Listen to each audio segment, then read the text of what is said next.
रात के ठीक 12 बज रहे थे। शहर की सड़कों पर सन्नाटा पसरा हुआ था। पीली स्ट्रीट लाइटें हवा में डोलते तारों के साथ किसी अंधेरे सुरंग की तरह लग रही थीं। इन्हीं सुनसान रास्तों पर एक पुरानी जीप तेजी से आगे बढ़ रही थी, जिसकी हेडलाइट्स केवल धूल और धुंध को चीर पा रही थी। जीप में 4 लोग थे। कर्ण, एक युवक जो लोक कथाओं पर किताब लिख रहा था, सिया, उसकी दोस्त जो मजाक में भी डर जाती थी, राहुल जो भूतों की कहानियों का कट्टर भरोसा रखने वाला लड़का है, और विवेक जो सबको शांत रखने का काम करता था। जीप शहर की आखिरी सीमा पार कर चुकी थी। अब आगे केवल भैरवपुर जाने वाला सुनसान रास्ता था। पेड़ों की कतारें, गहरी अंधेरी झाड़ियां और हवा की तेज सरसराहट जो किसी अदृश्य चीज के चलने जैसी लग रही थी। थोड़ी देर बाद सिया ने चुप्पी तोड़ी। करण, क्या भैरवपुर के छलावे की कहानी सच है? अरे ये सब अफवाहें हैं। किसी ने डराने के लिए बातें फैलाई होंगी और इन्हीं अफवाहों का सच जानने ही तो जा रहे हैं हम। लेकिन राहुल चुप नहीं रह सका। उसका चेहरा पहले से ही तनाव में था। नहीं भाई, ये मजाक नहीं है। मैंने सच में सुना है कि भैरवपुर में छलावा रहता है। एक बार किसी को पकड़ ले तो छोड़ता नहीं। उसी से तो गांव वाले रात में बाहर नहीं निकलते हैं। विवेक माहौल हल्का करने की कोशिश में। अरे सुना तो मैंने भी है, लेकिन आज देख ही लेते हैं कि क्या सच है क्या नहीं। कई बार डर सिर्फ दिमाग की चाल होता है। जीप तेजी से आगे बढ़ती रही थी। रास्ता अब और घना और डरावना हो चला था। दोनों तरफ के पेड़ ऐसे झुक रहे थे जैसे किसी अनजान रहस्य को छुपाए बैठे हों। हवा की आवाज अब लंबी लंबी सीटी जैसी लगने लगी थी। कुछ मिनट बाद अचानक जीप की रफ्तार धीमी हुई। लगता है आ गया है भैरवपुर।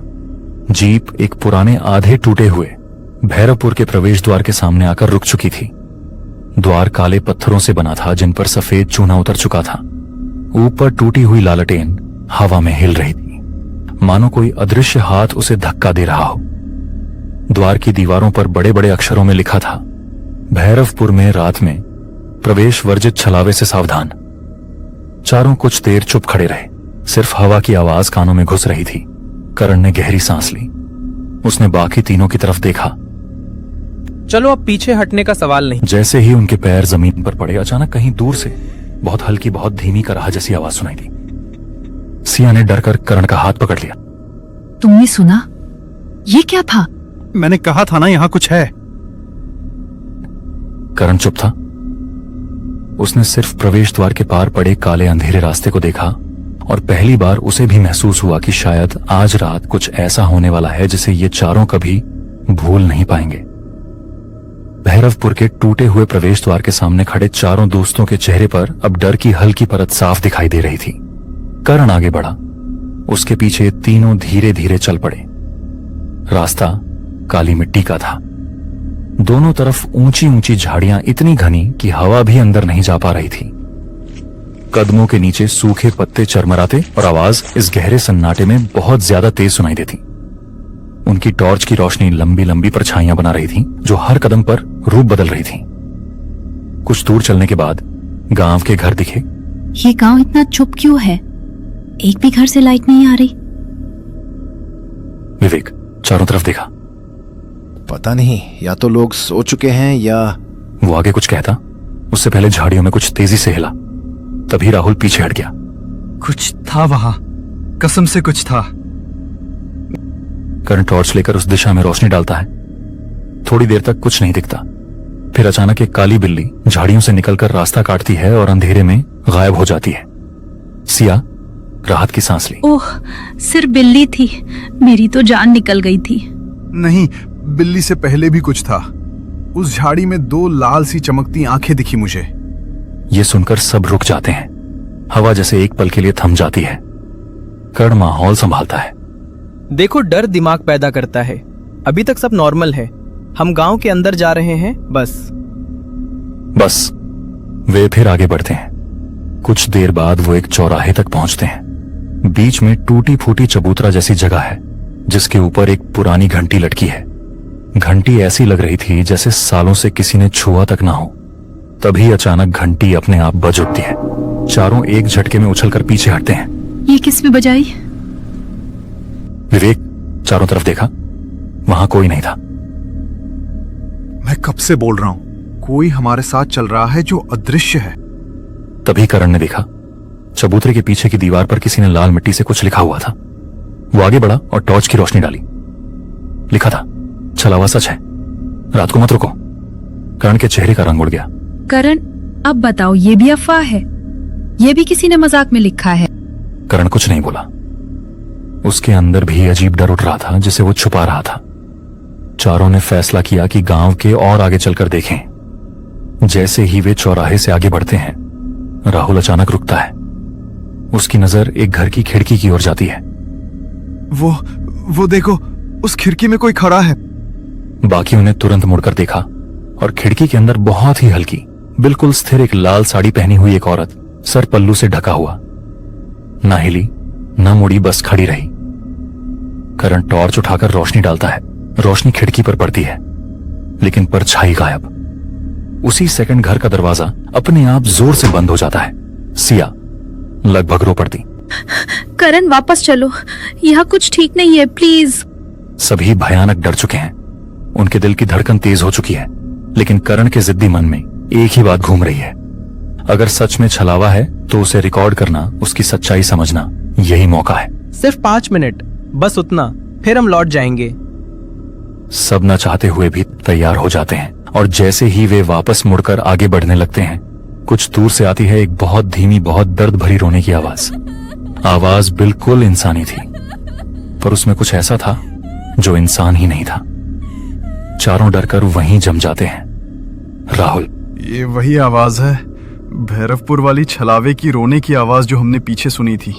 सबकी सांसें रुक चुकी थीं। आवाज पास आ रही थी, हर सेकंड तेज हो रही थी।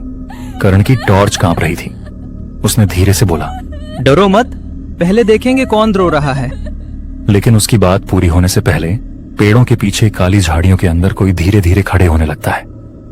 एक लंबी टूटी फूटी झुकी हुई, लाल साड़ी पहनी हुई, मुंह पल्लू से ढका हुआ बाल चेहरे पर फैले हुए, और उसके गले से वहीं रोने की आवाज निकल रही थी। आहिस्ते आहिस्ते वो इनके पास आ रही थी। चारों की आंखें डर से फैल जाती हैं।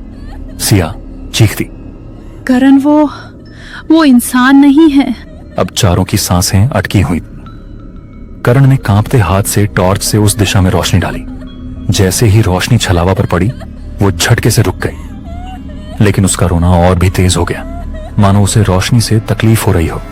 सिया की आंखों से आंसू बह निकले। करण बोल नहीं पाया।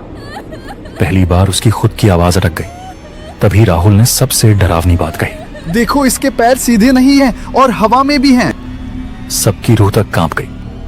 छलावा के पैर हवा में थे, उंगलियों की जगह सिर्फ काले साए, कोई ठोस आकार नहीं, जैसे उसकी पूरी मौजूदगी ठंडी धुंध से बनी हो। करण, अब चले अभी इसी वक्त। लेकिन उसी समय वो छलावा हिली, पहले धीरे, फिर थोड़ा और फिर सीधा चारों की ओर तेजी से आ रही थी। तभी करण चीखते हुए बोला, भागो अभी, भागो। चारों दौड़ पड़े। जंगल का रास्ता अंधेरा, टेढ़ा मेढ़ा और बेहद खतरनाक था। कांटों से भरी झाड़ियां उनके कपड़ों को फाड़ रही थी। कहीं कहीं मिट्टी इतनी नरम थी कि पांव ढंस जाते थे। पीछे से वहीं रोने की आवाज अब बहुत पास आ रही थी, बहुत पास, जैसे छलावा उड़ते हुए उनका पीछा कर रही हो। चारों किसी तरह प्रवेश द्वार की ओर भागने की कोशिश कर रहे थे, पर अजीब सी बात थी, रास्ता खत्म ही नहीं हो रहा था। लगता था जैसे गांव उन्हें वापस जाने ही नहीं दे रहा। अचानक एक पेड़ का मोटा तना उनके पीछे जोर से गिरा। रास्ता बंद हो गया। उसके पीछे वही औरत खड़ी थी, अब पहले से ज्यादा सामने, पहले से ज्यादा साफ और पहले से ज्यादा डरावनी। उसका चेहरा अब थोड़ा दिख रहा था, आंखें काली भीतर ढसी हुई, नाक गायब, मुंह फटा हुआ जैसे किसी ने चीरा हो, लेकिन सर के बाल चेहरे पर आए थे। उसने अपना सिर धीरे धीरे ऊपर उठाया और चिल्लाई। उसकी चीख इतनी भयानक थी कि चारों के कानों से खून आने लगा।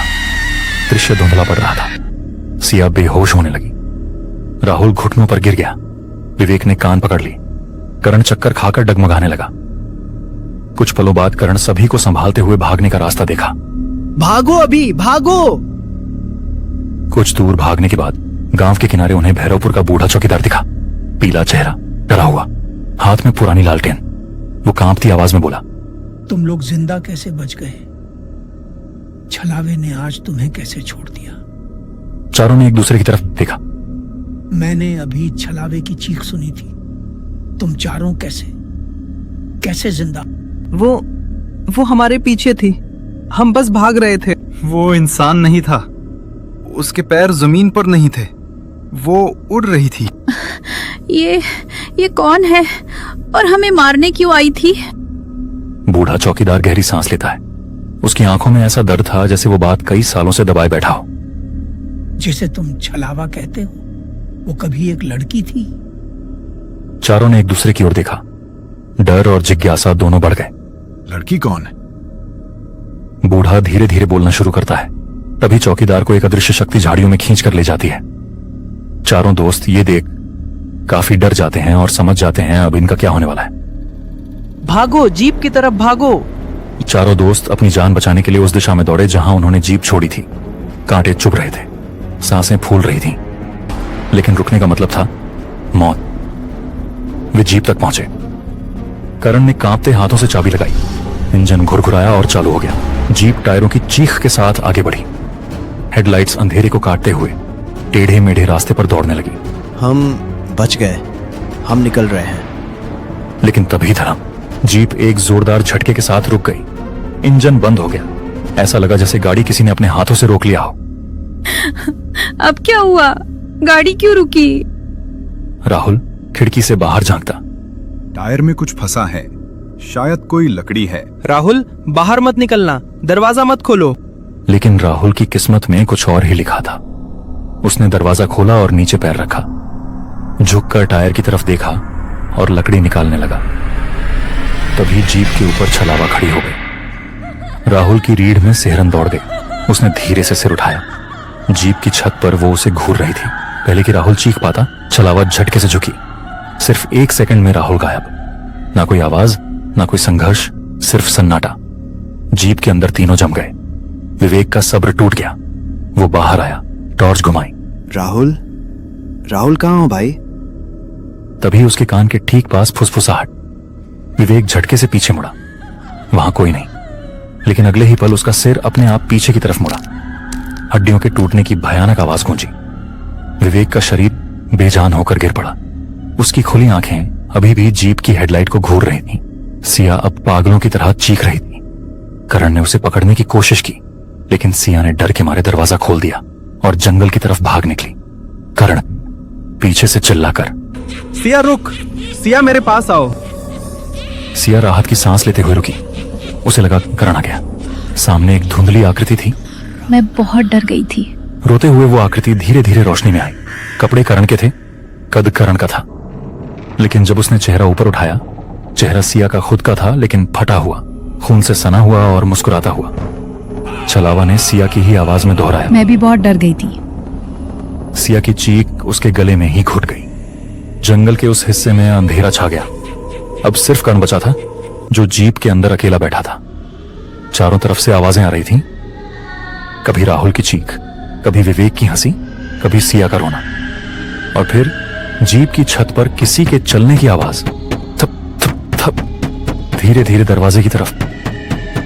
कांच पर नाखूनों की खरोंच लंबी गहरी। जीप हिलने लगी। करण का दिल इतनी तेज धड़क रहा था कि लगा फट जाएगा। उसे अपनी दादी की एक बात याद आई। बुराई तब तक तुम्हें नहीं छू सकती जब तक तुम उसे अपने दिमाग में जगह नहीं देते। छलावा भ्रम है, अगर मान लिया तो मौत, अगर नकार दिया तो जिंदगी। करण ने अपनी आंखें कसकर बंद कर ली, कानों पर हाथ रख ली। जीप का कांच खटखटाया गया।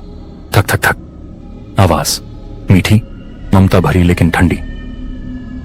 बेटा, दरवाजा खोल, मैं हूँ, तेरी माँ हूँ। करण ने आंखें नहीं खोली। ये सच नहीं है। तुम यहाँ नहीं हो, तुम झूठ हो, तुम नहीं हो। करण कांप रहा था, पसीने से तरबतर। अचानक एक भयानक कान फाड़ देने वाली चीख गूंजी। जीप जोर से हिली। छत पर कदम तेज हो गए। कोई उसके बहुत करीब था। चीखें अब चारों तरफ से। राहुल की दर्द भरी पुकार, विवेक की पागल हंसी, सिया का रोना जो अब चीख में बदल गया था। कांच पर नाखूनों की खरोंच और तेज, जैसे कोई अंदर आने को बेताब हो। जीप ऊपर नीचे उछल रही थी, लेकिन करण ने हार नहीं मानी। वो बस एक ही बात दोहराता रहा, धीरे धीरे चीखें कमजोर पड़ने लगी। हवा शांत हो गई, ठंडक कम हो गई। करण ने तब तक आंखें नहीं खोली जब तक उसे पक्षियों की चहचहाहट नहीं सुनाई दी।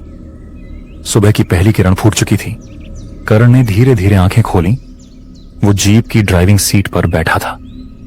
बोनट पर गहरे नाखूनों के निशान थे, जैसे किसी विशाल पंजे ने फाड़ने की कोशिश की हो। बगल की सीट खाली, पीछे खाली। वो लड़खड़ाते हुए बाहर निकला। सूरज निकल आया था, लेकिन जंगल अभी भी डरावना लग रहा था। कुछ दूर जमीन पर सिया का ब्रेसलेट मिला। थोड़ा आगे विवेक का टूटा चश्मा और एक पेड़ के तने पर खून से सने 3 पंजे के निशान। राहुल की शर्ट का खून से सना टुकड़ा। लेकिन उसके दोस्त कभी नहीं मिले। ना उनकी लाशें, ना कोई नामो निशान। सिर्फ सन्नाटा और एक ठंडी हवा जो अभी भी हड्डियों तक उतर रही थी।